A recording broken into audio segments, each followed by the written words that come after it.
মাধ্যমিক 2026-এর জন্য অত্যন্ত গুরুত্বপূর্ণ একটি প্রয়োগ হলো সমকোণী ত্রিভুজের এবিসি এর এ হচ্ছে সমকোণ ত্রিভুজ বিসি এর ওপর লম্ব এডি হলে প্রমাণ করি যে ত্রিভুজ এবিসি বাই ত্রিভুজ ACB is equal to B square by A square. মানে এবিসি ত্রিভুজের ক্ষেত্রফল বাই এসিডি ত্রিভুজের ক্ষেত্রফল সমান হচ্ছে কি বিসি বাই এসি। মানে এখানে বলতে চাইছে এই গোটাটা এটা হচ্ছে কি সমকোণী ত্রিভুজ, যার এ হচ্ছে সমকোণ এবং এডি হচ্ছে কি বিসি এর লম্ব। এবার এখানে প্রমাণ করতে বলেছে এই পুরোটার ক্ষেত্রফল বাই হচ্ছে কি অতিভুজের বাই হচ্ছে কি এই ত্রিভুজের ক্ষেত্রফল ইজ ইকুয়াল টু হচ্ছে কি এই বড় ত্রিভুজের অতিভুজের স্কয়ার ইজ ইকুয়াল টু এই ছোট ত্রিভুজের যে লম্ব হয় তাহলে এটা অতিভুজ স্কয়ার। এবার যখন প্রদত্ত লিখে নিয়েছি প্রমাণ এটা দিয়েছে, প্রমাণ করতে হবে। দেখো এই দুটো ত্রিভুজের মধ্যে কম্পেয়ার করে পাই, অর্থাৎ ত্রিভুজ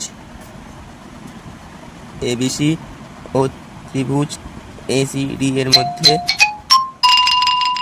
পাই কোণ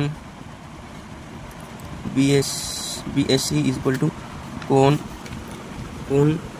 এডিসি। কারণ হচ্ছে কি তোমার সবকটাই হচ্ছে 90 ডিগ্রি, কারণ এটা তো লম্ব, কারণ এডি লম্ব, এডি তো এবিসি এর উপর লম্ব, তাই 1 নম্বর। আবার 2 নম্বর হচ্ছে কি এই ত্রিভুজটার মধ্যে কি তোমার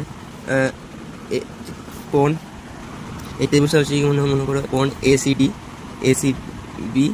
সমান হচ্ছে কি কোণ এসিডি, কারণ এটা একই কোণ, ছোটো ত্রিভুজের এই কোণটা চাই, বড় ত্রিভুজের এই কোণটা তাই, আর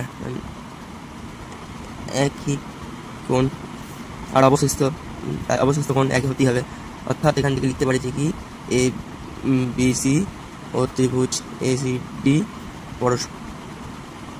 পরস্পর সদৃশ্য।